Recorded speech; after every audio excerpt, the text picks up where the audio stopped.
Hello and welcome to stage 3 of the dirt racing series. This week we're joining, this Thursday shall we say, as we're for once racing on a Thursday. It's normally a Tuesday. So today we're going to be doing the 3 villages loop, 3 laps of it, and it's a team time trial. And I'm going to be joining the C's and the Tourmalet division. So just have a quick look where we are so far in the team standings. It's not quite showing, we've got all the teams are doubled up. But in first place so far we have WMZ Cheetahs. And it looks like they're probably first overall. So this is only showing after the first race, but after both stages, so this is showing the second stage. But if you have a look at the first stage, so it looks like they won that too. So it looks like they were in first place. Then on the second stage, you had Galaxy Force in second, Dirt Cheap third, Teams with Philippines Chillax in fourth, WMZ Capos in fifth, Cryogen Mars in sixth, and then Wang Frang in seventh. So just see if we can get some of the rider standings up for you just quickly. Have a look how they did on the last stage, and we'll get into the course itself. So far we have EI Chu from Cryogen Mars, who seems so one sec, this seems to be displaying multiple zones again. Just have a little sort through this. So we have Josh Rindfleisch from WMZ Cheetahs in first, Liam Nevin from Dirt Cheap in second, Gary Hines from Cheetahs in third. I'm going to take a little look down the list. A lot of representation from WMZ Cheetahs, which is why they're in first place. But also good to see some of their second team, the Capos, doing well as well. So let's move on and take a look at the course for today. So it's not a course that's been done regularly or at all really on TTTs. It starts off with a bit of a it starts off with some flats, and then we go into a bit of a nasty climb. There's two kind of sections to it. There's the first section coming into the temple area, and then we drop down, do a little loop around the bottom, and then we've got this long climb through that loop, just coming back up into the village before an extended downhill. And it's fairly downhill all the way until we do the climb again. It does kind of flatten off a little bit, but as you see at the course profile, it is just a general downhill profile, which will be really interesting to see. Essentially, you're either going to be going quite quickly and going to try and get some rest but need to concentrate, or you're going to be climbing. In some of the higher divisions, it might get a bit more interesting what teams do. But in the lower divisions, I expect it, especially when you think about C's, D's, maybe C+, it'll all be about that climb, what people can do, and therefore you're going to want to get as much recovery as possible on that downhill. We're going to be using the standard TTT format, so we'll be going off on start delays. And we won't be on TT bikes, we'll be on normal bikes, as Zwift's only decided that 1 or 2 providers can use their new format, which is a bit off and unfair, but it is what it is. So we're going to be on those bikes, which means Super Tuck is enabled, so it might be interesting to see how many teams can get up to Super Tuck speeds if they can get there early. That's normally 57 kilometers an hour, minus 3%, there or thereabouts. And so teams who can get to those speeds and maybe have the back ride up constantly pushing through to the front will do well on the downhill. Because it is such a long downhill, teams won't want to totally slack off, but you definitely want to be doing a significantly lower number of watts on the front and getting as much rest as possible so you can really punch up that climb. I think in other divisions, especially the quicker divisions, when we start to move up, well, categories shall we say, when we move up to A's, A pluses and B+, it'll be far more about that downhill, which teams can maintain a really high speed there because it does go on for quite a long time. And it's probably going to be a 50-50 split for time, whether you're climbing or actually going uphill. But with the C's and the lower categories, the uphill's going to be far more heavily weighted. So it's going to be really interesting to see how teams deal with that. So we'll move on to watching them now. So we've got the start delays on the left-hand side view. So we're starting off with WMZ Cheetahs. A minute after the clock hits 0, they'll set off. Then Galaxy Force, just 30 seconds behind. Cryogen Mars, another 30 seconds behind. Then we have Dirt Cheap, followed by teams with Philippines, WMZ Capos and Wang Frang. So because we've got the 30 seconds gaps and we're starting roughly in league order, it's not confirmed yet, there might be some changes, but it's roughly in the current league order. You wouldn't expect to see too much overtaking, but we'll be able to watch the gaps as they go, and once the first leading team has set their benchmark, every team will have that to aim for. Normally on the right hand side of your screens when you're doing these team time trials, you can kind of see your gaps to other teams. Sometimes they'll run in reverse direction, sometimes run in forward direction, but it's only quite interesting to measure yourself against other teams. It is one kind of folly that you can't fall into, though. Sometimes teams will absolutely fly out the blocks, and it's really important that you kind of have a plan going in and you stick to it, rather than kind of thinking, oh, this team's doing really well, they're catching us, we're going to have to go even quicker. Often you'll find that they've just blown out the blocks, they'll start to lose riders, and it'll start to really hurt them. I think today that's going to be very important, trying to maintain 8, if you have 8 riders, or as many riders as possible, essentially for as long as possible, because on the downhill, higher numbers of riders makes a really big difference, especially when you start to drop down to 4, 5, 6 riders. For most teams it'll be the 4th rider of the line that counts. For those starting with 4, I think it'll be the 3rd rider, but I think the vast majority will start with as many as they can, and ideally up to 8 riders, which will be really good to see. The aim's trying to kind of make sure everyone can take part, so rather than having a fixed number of riders where you have some riders sitting out, which kind of goes against the spirit, we want every single team to have all their riders taking part if possible, hence why we've allowed for all 8 to take part. So here we go, we've got WMZ cheaters setting off. So one thing you will notice when teams set off in the TT, it's really important that they kick out hard. You see these guys have settled a little bit early. You'd like them to push to around 40 kph, maybe 5 kph, well probably about 3 or 4 for the cat Cs. Kilometers now below what they might necessarily want to hold. But so you've got a little bit of a gap here. It's really important they start to bunch up early, get a nice little group, and then work together. So one thing you'll find, again, it's less apparent at lower speed TTT, so as you go down the categories it matters less, but opening up gaps can be really costly, and on a downhill it's huge. So you see you've got this little 10-metre gap in the middle, which means R, I'm not sure who they are, is not getting any draft benefit. They've now managed to close it up a little bit into that 5-metre limit for the draft, but that means they're going to have to do the same amount of work as the rider on the front, and that's just wasting their energy. So you see with WMZ, they don't seem to have a very organised kind of pull. I think they were just waiting until they got back together, and now they're starting to go. They didn't seem to have a very organised start there with who was pulling on the front, and again that will lose teams time. You want to be able to get out as a group, really attack through, and then get into the downhill together. As you see Galaxy Force just pushing through. They seem to have lost one of the rides off the back, Llama, so hopefully you can push on and get back on with them. They only have 6 riders, which it will make a bit of a difference when we're hitting the downhill. An extra number of riders really does help, because you see it regularly recycling on the front, as we can see here with WMZ cheaters. You see one rider will hit the front, then the people behind who have got the advantage of the draft will come through. So it just goes a little 3% section. It's important to notice this bit. So we have a bit of a downhill once we get to the top, and we have this little section in the middle where riders need to push up, and you like to expect teams would really attack this, as you know, you've had the bit of rest. You might not be totally fresh, but you know, if you carry your speed well through this section, it'll really benefit you.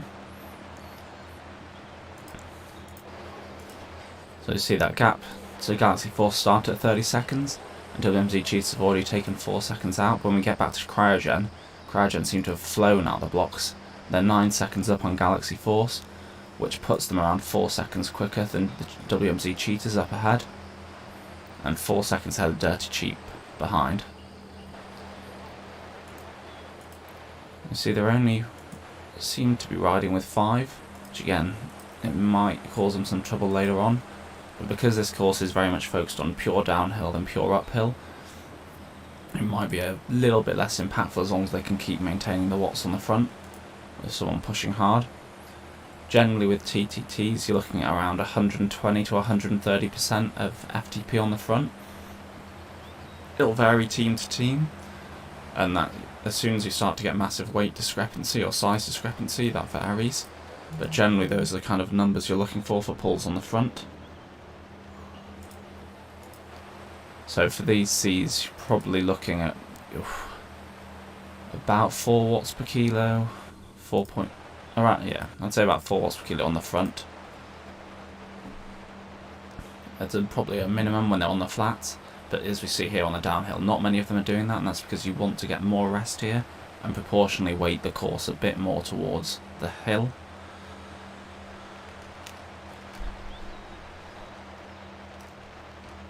When we hit the hill, I like to see riders at least 4.2 to 4.5 on the front, and seeing if they can maintain that as a team. There will be draft for parts of it, even in Cs, But there will also be a large section where there won't be any draft, and it's all about grinding. See here, Eat Dirt Cheap, also with 5 riders. They've taken quite a big gap over WMZ Capos there. It looks like Wang Farang, I'm not sure if they're taking part today. Yeah, WMZ here have only got 4 riders, and they've already lost 34 seconds to Eat Dirt Cheap, which really shows how important it is to get that good start, especially going straight into a downhill. So we see Nevin here just taking the front from Eat Dirt. So he just did a little burst, hit the front, and now he's just chilling a bit. He's still putting down some work. It's going to be above, well, significantly above threshold for him. But he's just punching to the front, relaxing, punching to the front, relaxing, which is exactly what he should be doing. But you'd like to see a couple more of his teammates doing the same thing. Just these little bursts, hitting the front and just boosting the speed of the group. As we move back to the front, we should have WMZ almost hitting the flats now. Yep. And so we should see the start in a little while. We'll see the start of the climb. There is a marker, but we don't follow the full route. But we will see the marker on the road roughly when the start begins. It does start off quite gently, so it is important teams work together through there. See, there is a little bit of a gaps opening up. See on the bottom of your screen, it's really important when you're doing a TTT to pay attention to the gaps you see on the screen around you. See Smith there was 7 meters back from Tan, and that means he's going to be out of the draft having to do extra work. You really want to keep that number at, ideally around 3 or less, but 4 or 5 is okay. You see Tan seems to have a little drop out where they're just pausing to get the position back.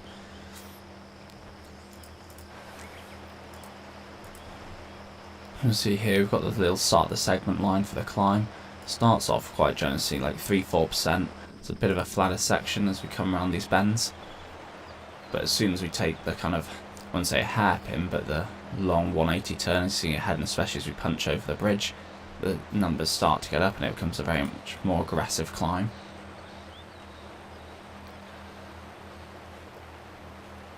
You see WMZ were working quite well there on the flats. At the moment they've got a clear 1-2 at the front. But the second rider there looked like they were about to overtake the first, so as you should, they just eased off the watts totally, settled back into the second wheel, and didn't come through too early. I think that's something that a lot of teams miss out on. They kind of think, oh, as long as you've got one rider at the front pushing hard, they'll be absolutely fine.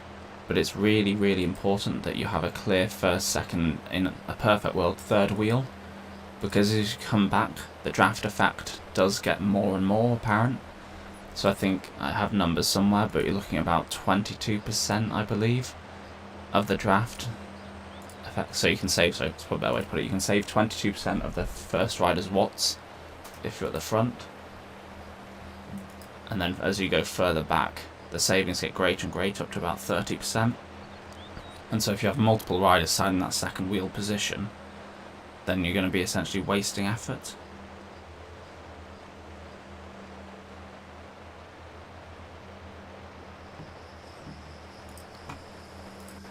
So look at Galaxy Force here, it looks quite bunched up, and that's kind of following in exactly what I was concerned about with other teams.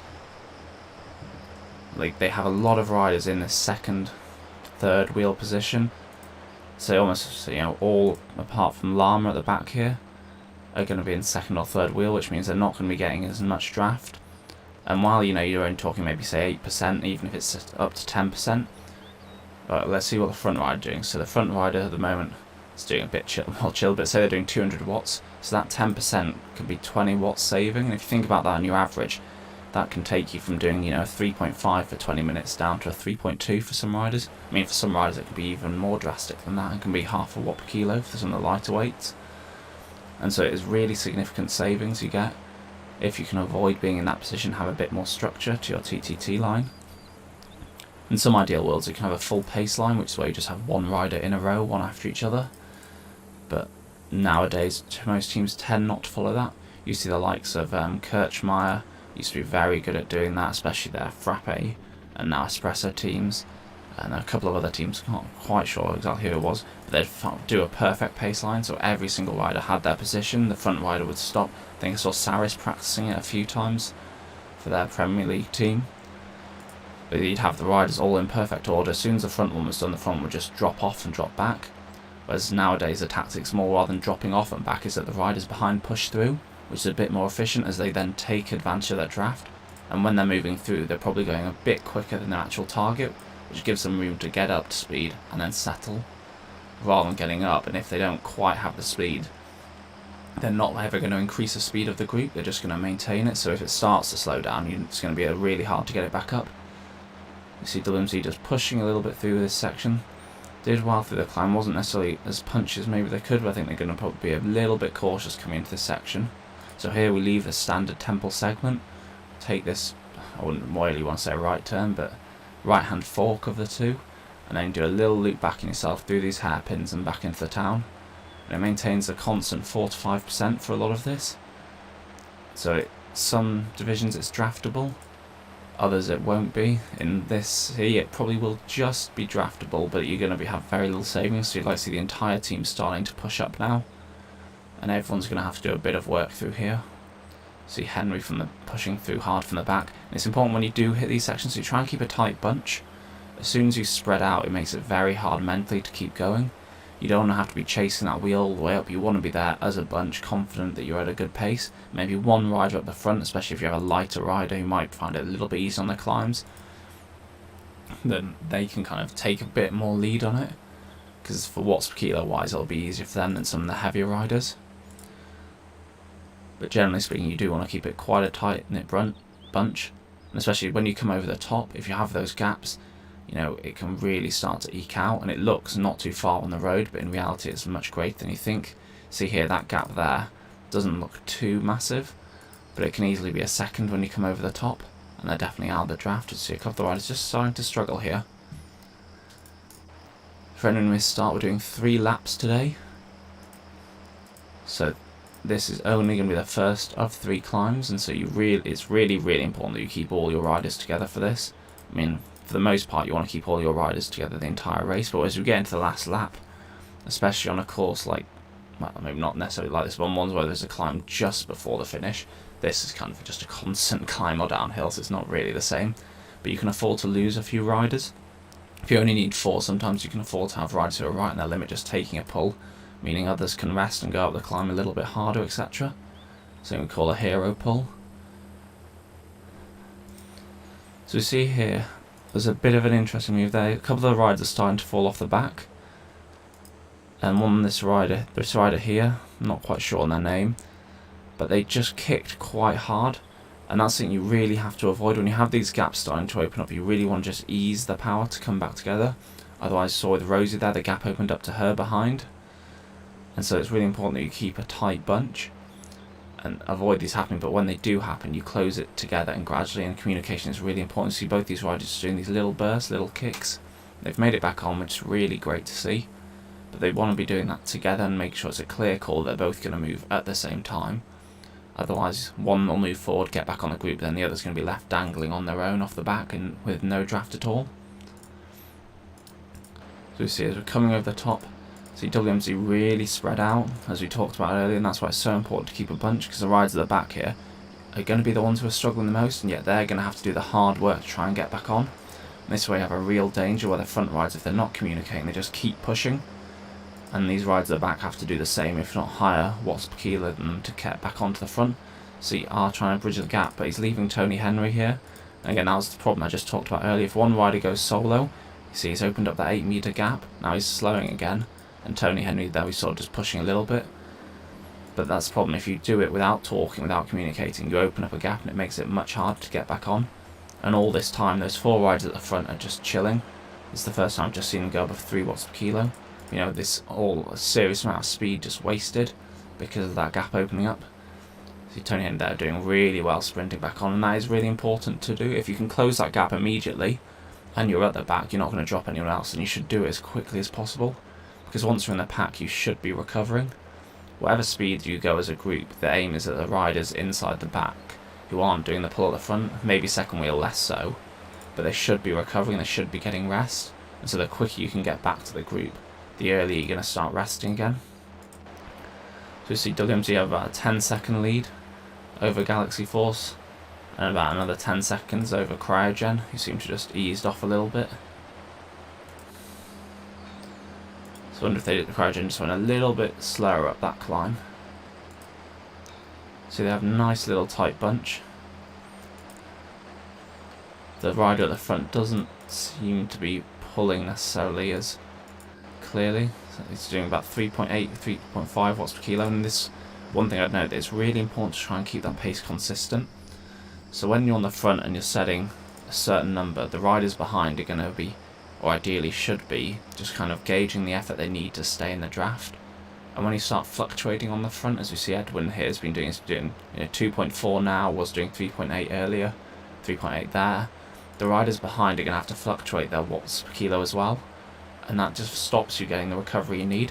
So a lot of them are up at 2.5, 3 sometimes. And, at 3 watts per kilo, that's kind of upper middle Cat B recovery. So the guys in that middle Cat B will be doing about 3 watts per kilo up to about 3.3 in the pack. But here with the lower Cs, they're also having to do that because their front riders just varying their power just a little bit too much, and so they can't get comfortable. So he's got a bit more steady pace now, and it has settled down in the pack. But as I always say, it's so important to keep things smooth. You want the people in the pack to be able to do the exact same numbers. They want to be doing, say here, 2.4 and just holding 2.4 for the 2-3 minutes until their pull. Obviously varying a little bit with the terrain, but they want to keep it consistent. The aim is that they should be right on their limit of recovering. It should be just below the point where they can't recover, and then they'll take their pull, and every time they take a pull they'll just get a little bit closer to their limit. They'll deplete a bit of their energy, but they'll be able to maintain it. But as soon as you have to do extra work in the pack, see Tally here just starting to ease towards the back. That gap's opened up to 9 meters and we're going into a downhill. They really need to push hard here to get back on, otherwise they're going to get dropped. See a couple of the riders just slowing down here. It's the right move there from Croft and Edwin. They're just slowing down, letting them back on. And that's why it's important to have this kind of further stretched out pack, because it allows things like that to happen. Seems there must have been a little issue up the road there for Galaxy, as Cryogen have really closed that gap down to them. Yeah, it's so important there. If something like that happens, you see a rider off the back, that everyone works together to get them back on. You want to stretch out the pack and they want to work hard. But yeah, as I was saying, so it's really important when you're in that pack that you keep these consistent numbers and just below the limit. And as soon as you have to jump to do a gap like that, that's going to eat away at the amount of pulls you can take if you've kind of aimed to hit it fairly perfectly. So you should leave some allowance, but it's whether it makes a real difference between teams. Because it's kind of the difference between the plan going, as perfectly as it can do, which is normally chaos, and it just totally falling apart because no one has any energy left, because they've all been doing it to close gaps in the pack. Just have a little look at Dirty Cheap here. Seem to have another gap. So a lot of these teams seem to be struggling when they come over the top of the climb or hit this middle flatter section of these gaps opening up. See, this gap's getting very serious, and you should be talking as a team and communicating. 17 meters, that's absolutely huge. We see Nevin on the front pushing very hard there, and we wonder if they actually know that one of their rides is off the back. I think at this point, when you get 17 minutes, that'd be a significant distance. When you get 18, 19, 20 meters back, see Johnson here seems to be filling in that gap to try and help his rider Cameron get back on. But you have to make that call this early on into a race with 2 laps left. I'd suggest that the team waits.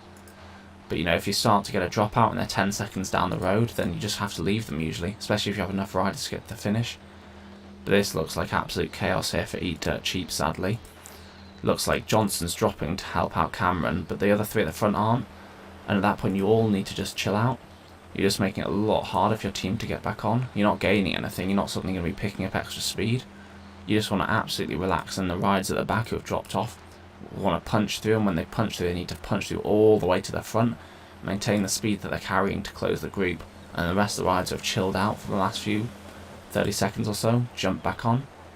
See Johnson now punching back across, but you can see the time they've lost to Cryogen by this. It'll be gutting to watch that go. So they were fairly close, I think they were around 30 seconds, 35 seconds, and now they've lost about 20 seconds because of that, which it goes to show, these drops, these gaps, they make the difference, and the top teams will not be having gaps open up. It'll start to, maybe it goes to, 6-7 meters a couple of times, but they'll close it instantly, and that's why you know it's a real difference between the experienced, well-practiced teams and your standard team who have got together doing a series, and they're happening to do a TTT rather than they do a lot of TTTs regularly. They know what they're doing and they know how to talk to each other and communicate. Let's take a look back at the second WMZ team, the Capos. They were starting with 4 riders. And they seem to be okay. They seem to have held it together, but with 4 riders it's a very, very tough ask, especially as a team who's been a bit further down the order so far in the series. But they have a nice line. The gaps they're keeping very well. So all credit to them. It looks like they're doing everything they can, but sometimes just a bit too much to ask. One thing they can count though is, teams ahead will have difficulties, and if they can get to the finish in a strong time, there's a very good chance that some of the teams ahead something will go wrong, and that's what they'll probably be looking to take advantage of.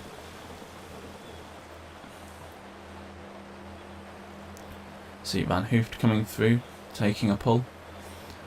And that was a really nice changeover. That's what we like to see. You want to see riders pushing the pull watts and coming through at those watts rather than necessarily kicking really hard to get to the front, then chilling, or just waiting till the rider at the front drops off. So if the rider at the front just stops, as we talked a bit about earlier, you end up losing that speed advantage of pushing through. Equally, if you push through too aggressively, the people behind you can't hold your wheel, and so then, say you were doing 7 watts per kilo to get that gap, the second wheel rider will also have to do 6-7 watts per kilo to get onto your wheel again because they're out of the draft, so they have to match whatever you're doing, and it just rips the team apart. So you just lost Elzinger off the back, but as they should, the front 3 riders here for WMZ are just slowing down, doing less than them, and ensuring they get back on as quickly as possible. It's absolutely as they should be doing. It's a really good effort here for Elzinger getting back on. That is one of the difficulties with the 4 rides. I think they are able to finish with 3 because they started with 4, but it's really important they can maintain all of them. And so just keeping aware, seeing who's struggling, and just balancing the pace on that. So I say communication is so important. Team time trials is probably the most important thing out of anything. You just need to constantly be talking. How are you feeling? What are the gaps like? Can you maintain this pace? Etc. Just have a look back at Eat Dirt Cheap. They seem to have got it back together, but it definitely cost them. And it'll have cost them in energy as well. It's much easier just to keep at this consistent pace, get into a real nice rhythm, especially on a course like this, where it's, very similar. There's a few little bumps, but it's either going downhill or you're onto the climb. And you just want to get into a rhythm, just knock out each lap. See Nevin taking the front again, doing a really big shift so far. This is one of the things you'll kind of notice a bit more as we come up the categories where the teams are maybe a bit bigger, that people will have more specialised roles.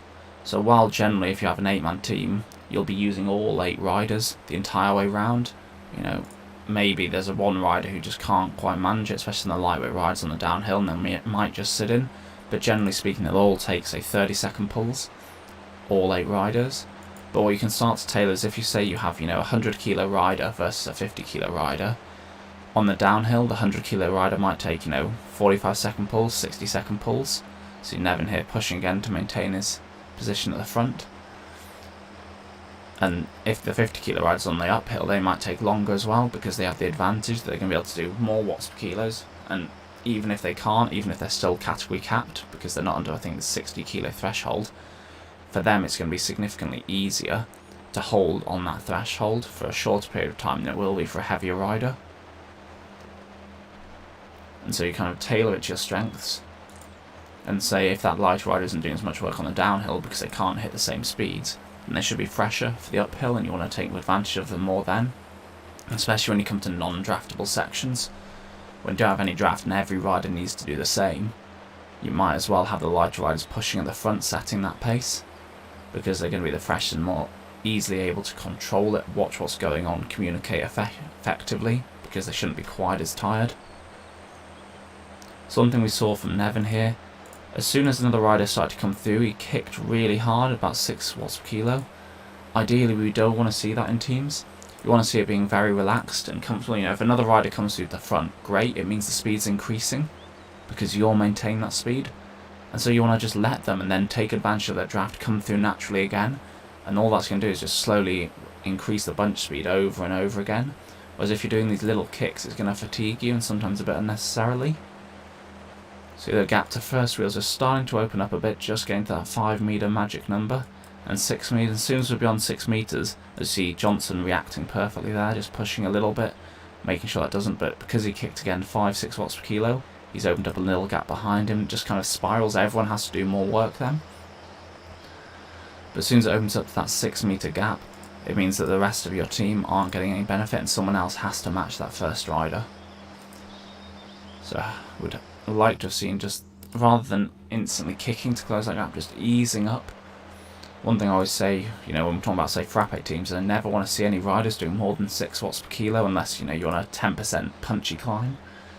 If you're trying to close a gap, you should just raise it by, half a watt per kilo and just do everything slowly and smoothly, because it's so important to keep relaxed. When you're on this kind of threshold effort, the more you can stay relaxed, lower it should keep your heart rate to start with, but the more your body will get comfortable with it, the more you'll be switched on, focused mentally. And a lot of TTT riding is just being used to it, being used to doing these intervals, being kind of comfortably uncomfortable. So you see here, Cryogen just really started to close down this gap to Galaxy. And they also think it's going to be very close between them and WMZ at the front. I think it's about 1 minute 15 gap. So it's going to be interesting to see how that progresses as we come through the next section of climb. So as teams start to overtake each other, what you generally expect to see and kind of ask of them is that the team behind pushes through, not necessarily goes to a full-on sprint, but you push through harder than what you were doing to make sure the changeover is smooth and easy, whereas the team being overtaken should all just ease off a little bit and try not to catch onto a wheel. It's less impactful at the moment because they've got rid of the things that was causing sticky draft, where you'd get behind a rider and if you're doing roughly a similar watt per kilo, you'd end up getting stuck in their draft, and that could cause absolute chaos when overtaking, because if one of their riders punched up a little bit and didn't ease off, all your speed would just suddenly be stopped instantly as you got stuck behind them. And that's why it's a real disadvantage to kind of have to overtake teams before, whereas now it's a bit less impactful. It does cause chaos, and you might think, oh, you're getting the benefit of the draft though, you should go quicker, but because of the chaos it causes and having to put in a bit of an extra effort, it generally does slow teams down a little bit, short of accidentally getting messed up and caught with them on a big downhill. You see Galaxy have just pushed up a little bit more through this section, just eking out that gap over Cryogen. Just good to see them holding their own, seeing that kind of gaps getting there and reacting to it. One thing I do find interesting is kind of looking at the bike selection. So if you look at Galaxy here, everyone's on Tron, apart from one rider on a disc wheel set, so it's pretty much as aero as they could go, with the Trons kind of being a bit of a aero favoured, but a bit more balanced towards climbing. I think that's been an interesting selection. So obviously on the downhill, which is theoretically the longer period, at least in terms of distance, they will have a benefit. But I've always kind of, either way, it doesn't make a ton of difference. The only times where it starts to make a really big difference if you're looking at the two extreme ends of the set kind of selection, and especially if you're talking about time trial bikes versus normal bikes, where it makes a really big difference. But as we kind of go down the categories, I've always thought you should probably go for more lightweight focused bikes. So the slower you go as a general category, the more impactful the climbs are, the more you can make time up on the climbs because they take longer, and the speed differential for any extra, like watt per kilo, is bigger. Whereas as you go up the categories, the speeds are so high that any extra reduction in your CDA and kind of the increase in your the more aero you are, shall we say, and the more aero a bike and frame and wheel set you choose, then the better, because you're so close to that limit that the power increases massively for every extra mile per hour, every extra kilometre per hour you do. And so I've always said that, as soon as you get to Cat A, or even, upper B, sometimes even lower B, unless you're actually going up the Alp or Von 2, you should always be going for almost the most aero bike possible. Tron's a nice middle ground, but the least aero bike you should really be going for is Tron. because even in the group, you know, maybe the race isn't going to be decided on the flats, but if you're saving, you know, 5 watts for the entire race, that's enough to mean that you can push an extra 10, 15, maybe even 20 on the climb, at least towards the finish of the climb. That can be the difference, and that's probably all you're going to save by going for the lighter bike. Just take a look at WMZ just coming through the top of the climb, see how they deal with it this lap. Remember last lap they were really split up, and it looks like they have lost one rider, Tony Henry, or at least they were. He's pushing back on, kicking 4 watts per kilo for a little bit, then back down into pace. But they seem to be letting these gaps open up a bit too easily. You'd like to think, you know, they see one of their riders, Ryan Fleisch, is one of the top riders so far in the series in this category, pushing really hard at the front, but he's opened up a 4 or 5 second gap to the rest of the team. That's not going to benefit them. There's absolutely no benefit to this team for him doing that.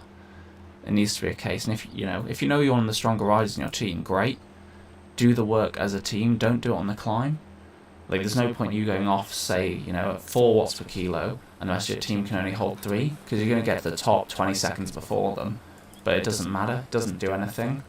And all that ends up happening is you either wait and they come through quicker, and you've just wasted lots of energy for yourself, or you don't wait and it doesn't make any difference because it's the 4th rider over the line. So see, they are slowly bringing it back together, but it means someone like, say, Smith here, or Tan, are having to do extra work to close this gap, whereas the stronger riders should have been the ones in that position. You want to rely at the top of a climb, your stronger riders do the work, while everyone else is suffering. You know, they're also suffering too, but they might be a little bit fitter. You see Ryan Fleisch there just pushing a bit. But again, he's kicked 6 watts per kilo, so he's just going to come through the Smith at the front and open this gap to Tony Henry behind. See, it opened 4 meters there, they managed to just hold it a little bit, but it was just unnecessary.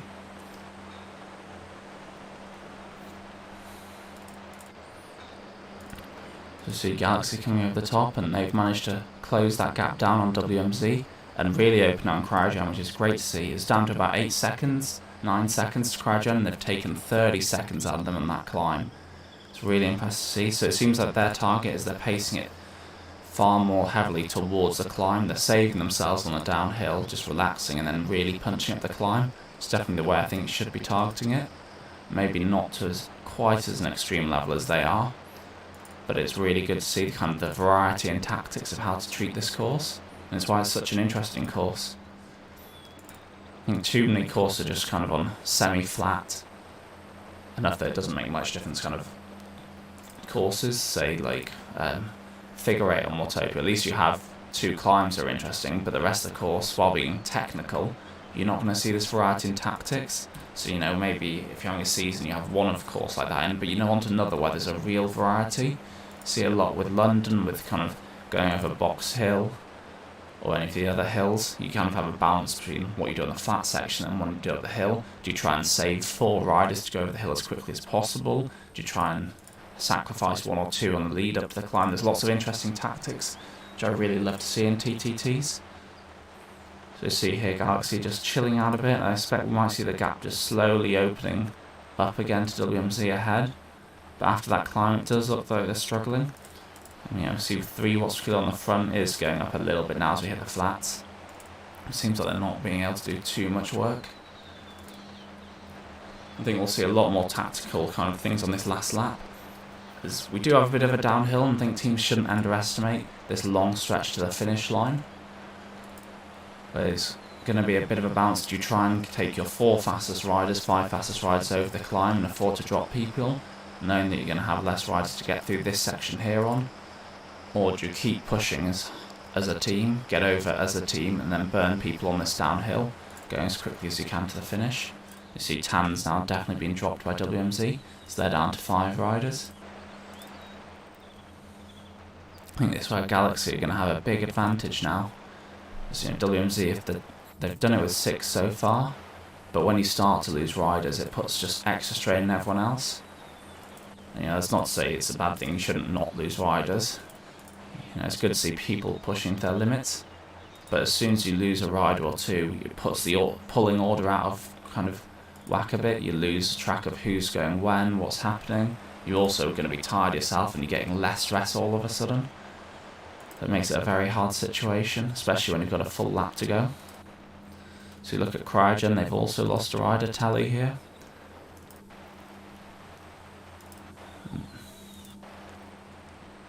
So they're down to 4. Oh, yep. So again, it's been tough for them. They're really relaxed, it seems, on this downhill. All below 3 watts per kilo. You see Dirt Cheap just finished the climb, got over the top. And see if they're going to attack this downhill again. So they'll start to overtake the Cryogen ride. And this way it's kind of encouraging. You see teams ahead of you dropping riders. And for them, they'll know they've started off with a 30-second gap to Cryogen. And now it's up to a minute 12. So it's unlikely they're going to make that up on the last lap. But when it does get close, and you can see riders ahead fatiguing, it can be really impactful. And you're going to be like, you know, we can catch them, we can catch them. And equally they're going to see, oh gosh, they're getting quicker and quicker, closing the gap on us, we need to push, and then sometimes they push hard, blow up. And it's quite nice to kind of have that on the sidebar. Although I know a lot of teams kind of say, oh, we totally ignore it, we never look at the sidebar. But I'm sure everyone just occasionally takes that sneaky glance, looks at the teams around them, and it does impact you.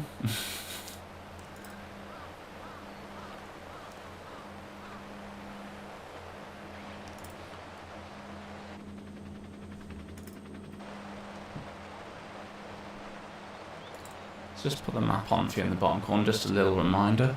So it is quite a long section after the climb till we get back to the line.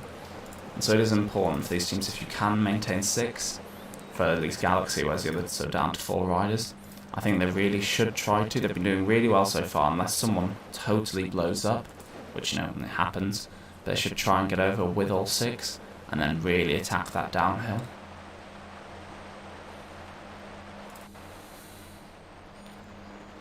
So you see WMZ have just started to open up a little bit, but you know, it's not big. They started at 30 seconds. They've now got a 15-second lead. At one point they had a huge lead, but it's closing down. I think if I'm in WMZ rider right here, I'm starting to get a little bit nervous.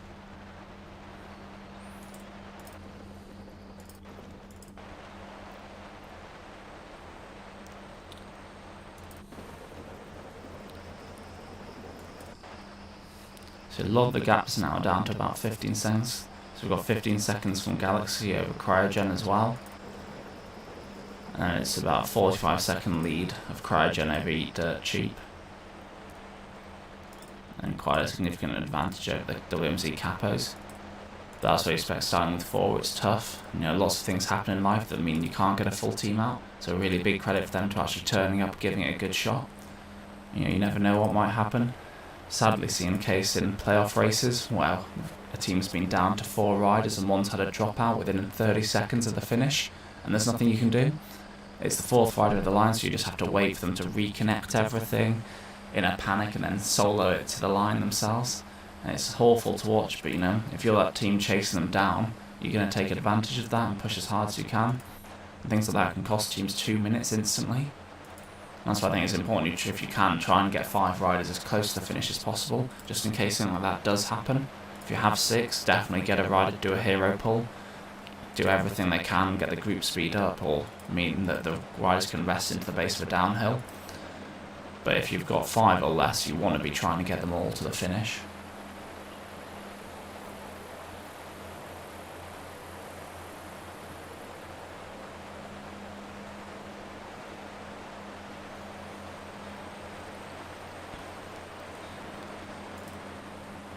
Just see Galaxy here, pushing a little bit on the climb, but again, I'd like to see him doing a little bit more. You know, they're up at 37, 38 kilometers an hour, and if they can maintain that a little bit longer as they come through this section, it means a bit less work to do on the flats. See, they got a little bit spread out there with Rosie kicking, trying to close the gap. Now CVB, apologies, not quite sure who that is, but closing as well. But again, they want to do that together rather than individually.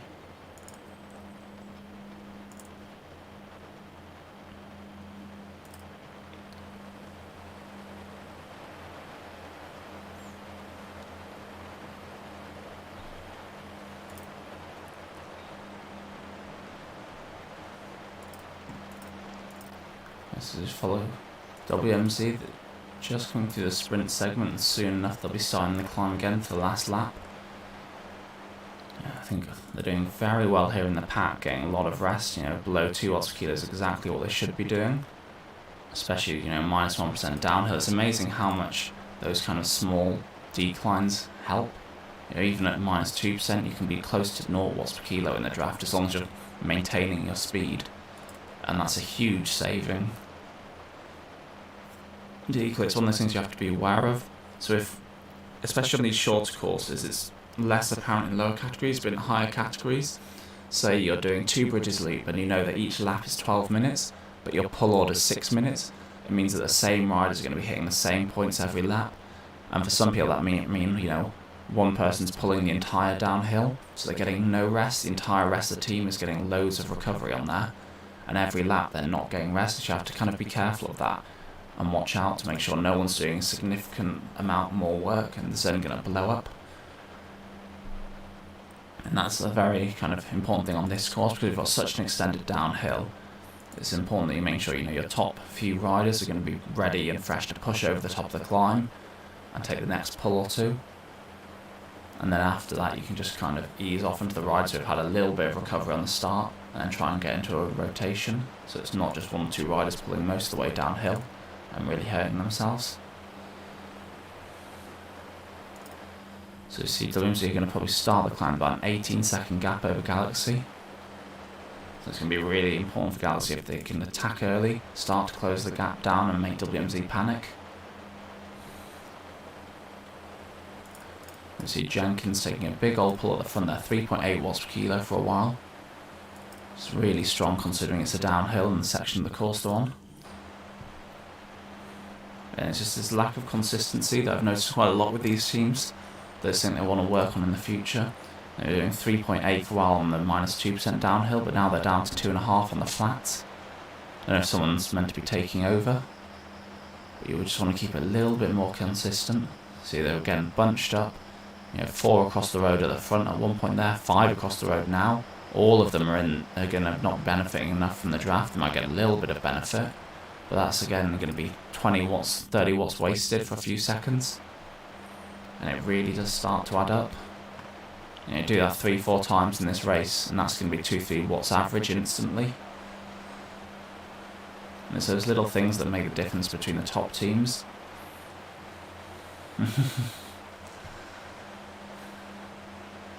See a little bit of chat, possibly trying to scare WMZ, but that gap's opened up to 21 seconds, and that's going to be quite a big ask on this climb.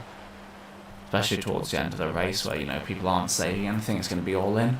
You tend to find when everyone's going all in fixed category, especially, the top 2 teams in the division, there isn't going to be that much to separate them. What's going to make the difference is how efficiently they ride as a team. So Cryogen again have closed that gap down to Galaxy there, down to 13 seconds. So as we saw, Galaxy taking it a little bit more gently than other teams on the flats. But they more than made up for it on the climb on the last lap, so it's going to be interesting to see what they can do here.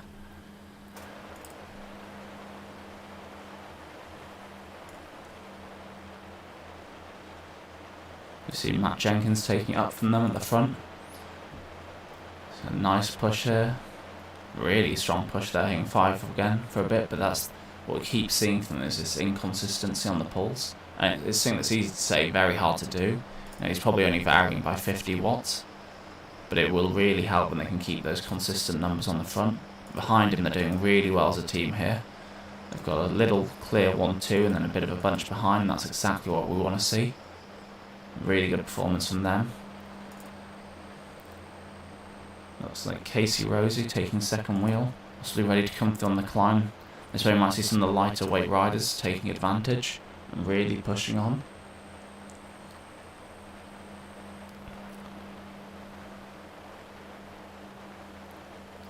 It's a perfect demonstration of what it should look like in a TTT.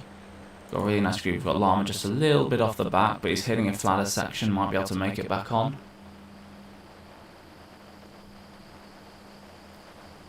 Hopefully he can just push up now, but worst case scenario, they've blown up. It doesn't look like it, they seem like they can make it back, but if they had blown up, then the team's just got to keep going now. They're close enough to the finish.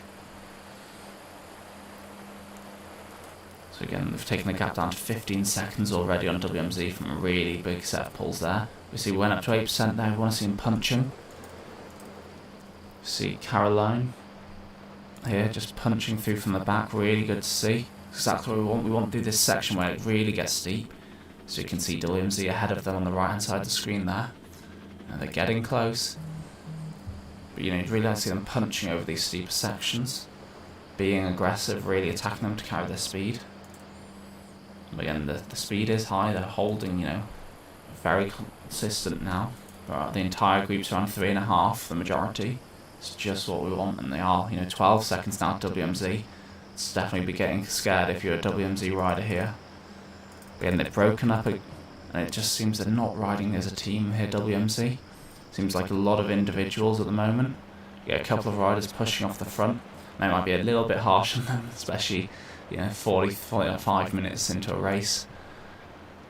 But there's lots of individuals going up the road for them, and people are getting regularly dropped towards the back. See, 10-second gap. It's a little bit finicky here, so it keeps going up and down. But that gap is definitely closing, and again, the gap to Cryogen's really opening up now to Galaxy. So Cryogen seem to push quite hard on the flats. Can't quite manage it over the climbs.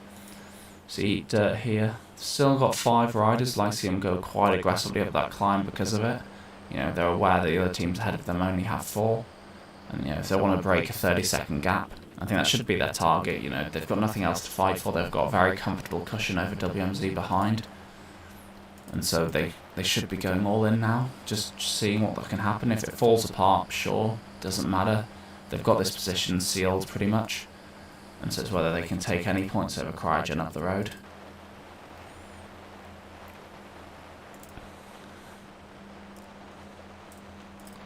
So again, really good here from Galaxy.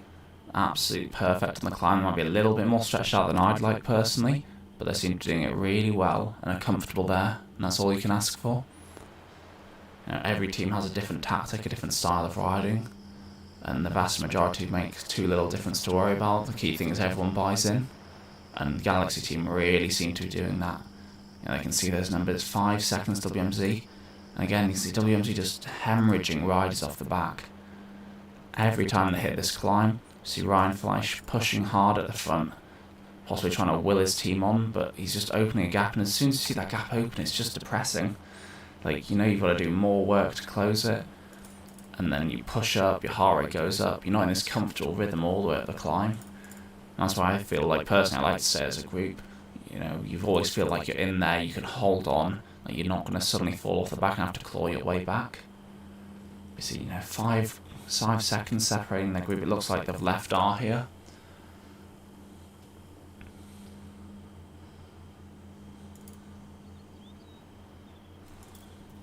So yeah, it looks like they're very much gone off the back. That's going to be a bit sad to see. They're putting a big effort, but I can understand it from WMZ's point of view. They're on the climb. That's a big gap to let go to stay as a team. The 30-second gap's been closed now to Tony Henry. 29 seconds, so Galaxy are currently ahead by a second. It's a great performance for them. The question now is going to be, can they hold it over the top? And unless WMZ can close this up as a bunch, I think they will do. There we go, really good response from Hines and Tony Henry from WMZ there.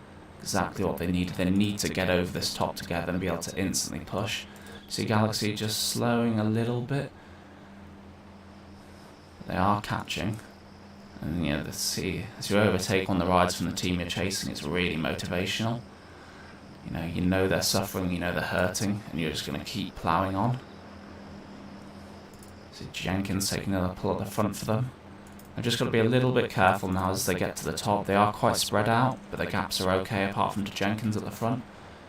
They just want to make sure they're all in touch. And this way, ideally, you have your strongest rider at the back. As you hit that top, they push through and just drive speed into the group. So hopefully Caroline here can just push through, or Rosie there, just getting through the front, bridge that gap to Jenkins, who's off the front by a few seconds, and just drive some speed as they go into the downhill. It looks like they've got 5 seconds up on WMZ, so it is going to come down to the line. WMZ seem to be a bit strong on the flats and downhills.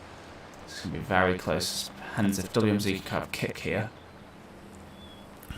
as soon as they hit the downhill, they're going to want to just push aggressively and get the speed up. If they can't do it immediately, then they're gonna really struggle to overcome a team of, I think it's still 5 riders from Galaxy. It is 6, but we've got Jenkins still up the road for them. I'm not really sure what his purpose was there. It's not helping his team.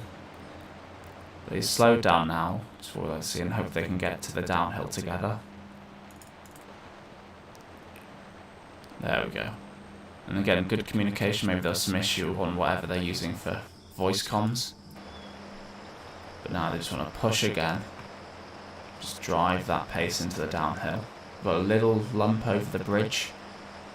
See WMZ coming up to is 3% or so.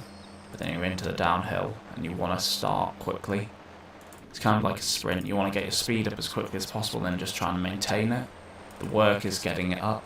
And, you know, no matter where you're on the downhill, you still have to put in that work to get it up. So why not do it earlier and have a higher speed for the entire downhill on doing it halfway and having it for just half that downhill.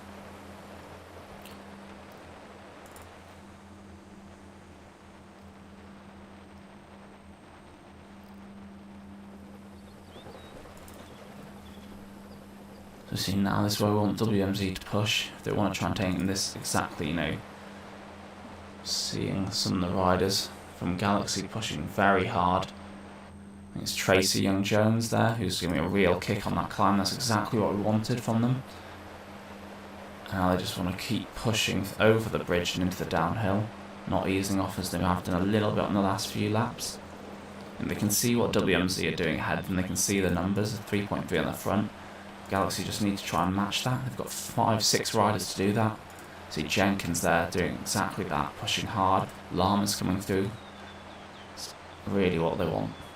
But you know, WMZ have taken a second back. It's down to 4 seconds this gap. It's going to be really tight into the line. I know Galaxy are hurting here, but they've got 6 riders.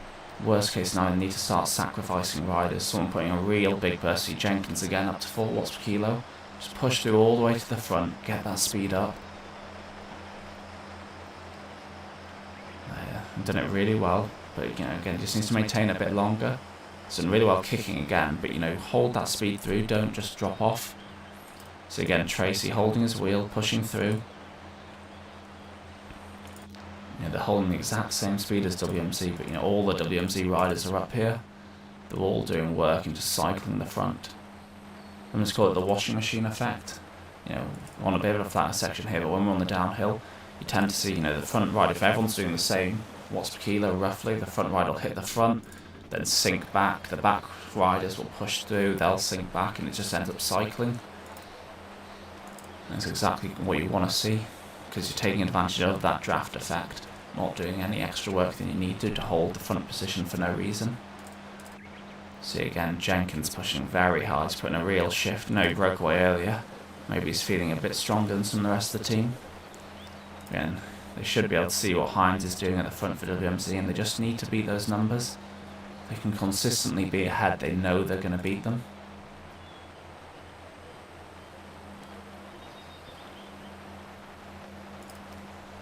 So just take a little look back at Cryogen. They have lost a lot of time now with the other teams. I wonder how they're getting on. So Eater haven't quite been able to close it. They've got about 2 seconds on them. That's not going to be enough coming into the downhill. It's a really good performance by both those teams. But it's not going to be competitive with the likes of Galaxy and WMZ cheats up the front. You can see the cheats have taken another second out, so it's down to 3 seconds, that gap. You know, Galaxy have the numbers, they definitely have the capability of this. But you just want them to just push on a little bit more. Don't leave it to that finishing sprint. You just never know what's going to happen. It's down to 2 seconds now. And if WMZ can put in a real big sprint coming through this section, they're going to do really well, and they can easily take 2 seconds. Galaxy should be ending this now. Don't let it get to there. Take advantage of the numbers and really push hard. See Jenkins again, he's putting constant, it's fantastic effort from him. Just effort after effort after effort to try and push the speed up.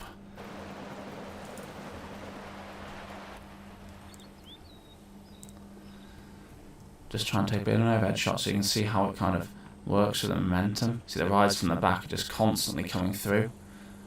And Jenkins was doing a lot more work than the rest on the front. But again, he's just slipping to the back. And now he hits the back. Hopefully he's going to slowly, once he gets his speed built up again, he'll just start to move forward, and that's exactly what's happening. And you just see how the front riders cycle over and over again. But they just need to be doing a little bit more work when they're doing that. Build speed as you come through the group. And see a little bit more with WMZ riders. The rider who hits the back is doing a little bit of a push and coming through, and they're all holding just a little bit more.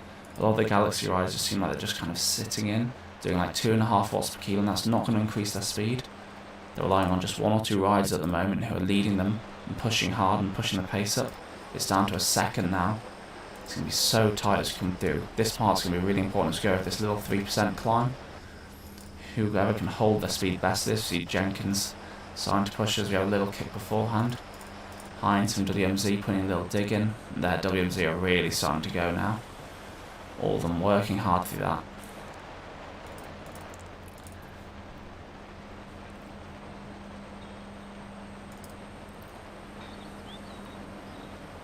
When it comes down, WMZ do win. I think it's going to be a case that, you know, all 4 of their riders were consistently working on that downhill.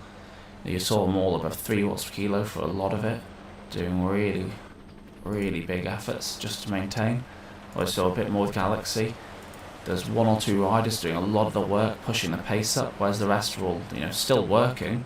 It's not like they're not doing like hard effort, 2.5, 2.8 watts per kilo, but they're not increasing the group speed. So while, you know, they're still, it's great, but they need to be doing, you know, that 120, 130%. To push up the pace. You know, we want to see him hitting 4 watts per kilo through to the front, then stopping, relaxing, getting to the back, taking a few seconds maybe, then pushing again. At the moment we've only really got Jenkins doing that. So, you know, we're down to even here. Exactly 30 seconds gaps just where they started. You can see the line up ahead. This is really going to be close. You see, this is where WMZ, they've got the advantage. They can start to sprint. And just see them really ramping it. All of them have increased by about 0.5 watt per kilo. Tony Henry here pushing hard.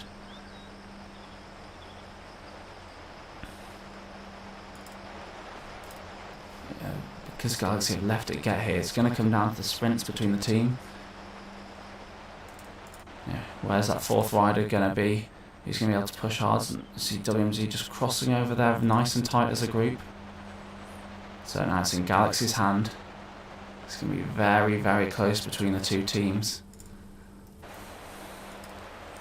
And they're just not getting the speed up. I think WMZ are going to take this. You know, a couple of the riders from Galaxy are starting to push now. They have gone a little bit earlier than WMZ. But they've just left it a little bit late. As a whole, you know, they could have all done a bit more. I mean, they're pushing really hard here. This might be enough, but, you know, they could have done this earlier. They have spare riders. And it's a great performance from them either way. Big credits to Galaxy there. They paced it really well on that climb, but I'd like to see them just do a little bit more work on the downhill to guarantee that victory.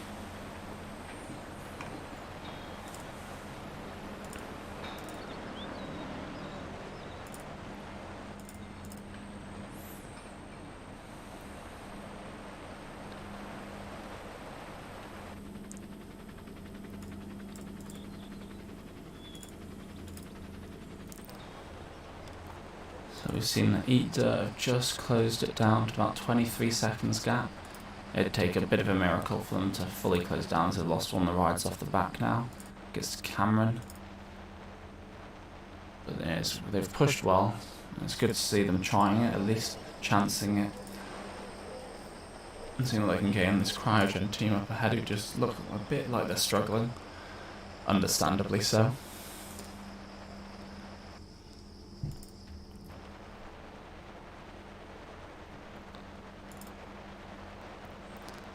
Taking a quick look at the results, it does look like WMZ pipped Galaxy by 1 second there. It's going to be very disappointing for Galaxy. They just needed to do the work earlier. See Cryogen just coming through to the line now. I'm sure they'll have a little kick towards. They know that Dirt are close enough, but I think they're going to 22 seconds at this point is very comfortable.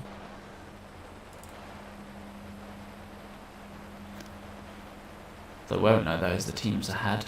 They might know where Galaxy finished relative to them, but they won't know how WMZ have done, or WMZ, the team behind, which is the Capos. And so you just got to keep working all the way. You don't give in, no matter what. You can see them really putting a big effort. Well done there to Cryogen. Join back in with Eat Dirt. So you're never taking another push at the front.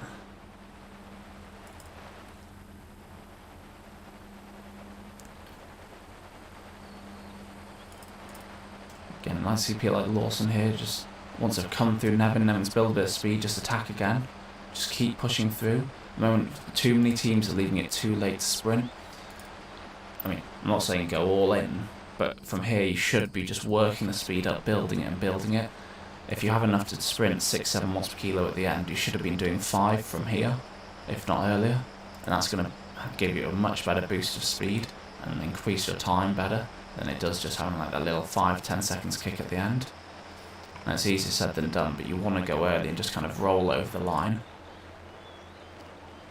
You jump back on with WMZ Capos. So quite nice here, just got a few gaps opening up. They're not too far out from the line now. You see Elzinga just being dropped a little bit here. It's not really what you want. They're so close to the end, putting all this hard work, you just don't want to see these kind of gaps opening up. Again, they've responded well, they've chilled out, seem to know that he's behind. He's not quite doing enough to close the gap.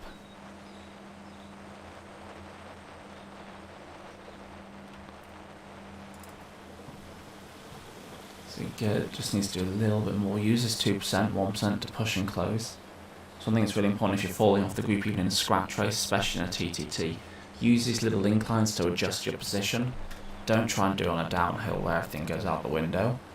You can do it if I see Van Hoeft here seems to have had a bit of a dropout. I'm not really sure what went on there. Seems like it's just not been this team's day. But you want to try and adjust your position in group, or get back on if you've dropped a little off the back on the climbs. Because every extra watt you put there makes them more valuable, shall we say. It's going to have a bigger impact on your speed than it does on the flats, and especially on the downhill. See them just getting tight together now, and this way you kind of want the rides at the back just to keep pushing through.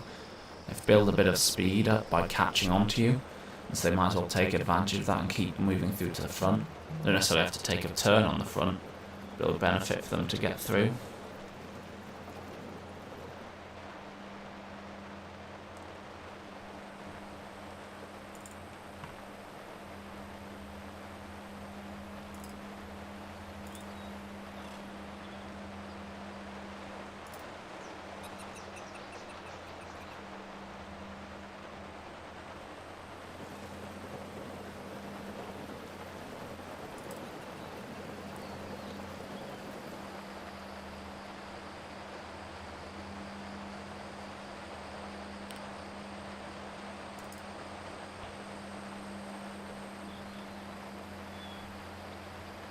You see Van Hoeft here pushing hard.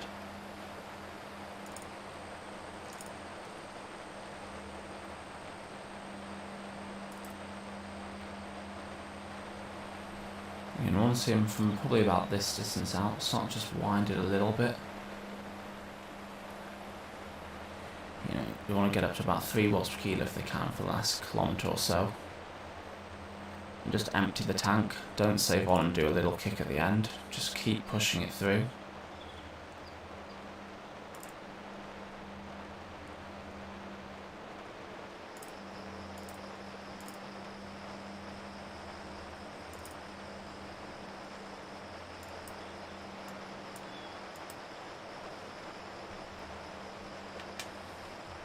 It's a big effort for them to keep on pushing all the way through to the finish.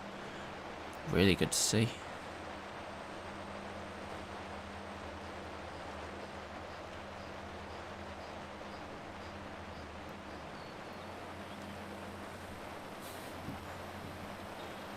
I've got this little bit of a climb. It's the last thing you kind of want to see. Putting a really hard effort. They've got this little bump to come through again. But yeah, it's important they do push through this to get a good time. I think at this point they know that they're not going to be competitive.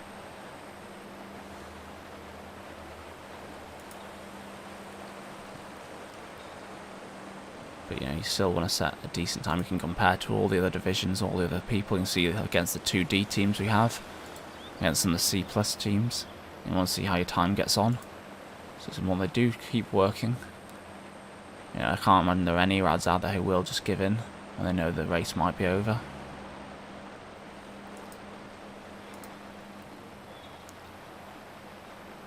It's great to see them getting over together. So again, because so far actually all 4 do need to finish.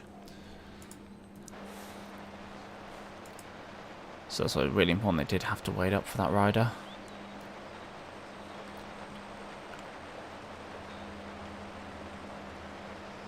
Soon they'll be able to see the sprint segment in their minimap. They're zoomed in like I've just done now for you. You can see the banner. They know that they're so close to it. Just want to keep pushing through. Really well done to them. See a couple of them, one of them on a climbing style bike, which is interesting. Not many of the other teams went for that. I don't think that's a bad choice, to be honest. I think there was a lot of benefits to being on a more climbing bike at this in these categories. But for the B+ that we'll be covering later in Stelvio, I think it's all about going as, you know, Tron or above, as aero as possible. And see where that takes you. The downhills are going to make a bit of a difference. And what's going to be really important is, as I mentioned, try and punch over those little flatter sections or bumps and hold those high speeds that they'll hit as long as possible. You might see some of them get to super tuck speeds. See that Winfield really going. Luke Van Hoeft really pushing. Great to see him being competitive all the way to the end. None of them wants to be that 4th rider over the line. It's a huge sprint there, seeing from Salafia. Really impressive. Well done to them. Just see if we can get some of the results up for you. It won't be totally obvious, but you know that each team set off with a 30-second gap. So hopefully you'll be able to see where they were. So we saw the 30-second gap started between WMZ Cheetahs and Galaxy. I see it was a 31-second gap between the last 2 riders. So WMZ Cheetahs have taken first here, Galaxy in second, then a big old 2-minute gap down to Cryogen. So that'll be Cryogen third. There was about 58, is it less than that? 52 seconds from Cryogen to Eat Dirt Cheap. So again, it looks like they finished in the order that they started. And that's how the points will be distributed. So first to WMZ Cheetahs, second to Galaxy Force, third to Cryogen, fourth to Eat Dirt Cheap, and fifth to WMZ Chapos. So well done to everyone. Later on, we'll be covering the Stelvio B+ division again, as we're following it through, and it's been very tight. There's a lot of change around in the league standings, so hopefully you can come and join me for that. I'm not sure we're going to be having the presence of Snowy this time, so he might be feeling a little bit better, which is good to see. But it'll be very good and competitive between a lot of teams there. I'm really looking forward to it, and hopefully some of you can join me. Cheers.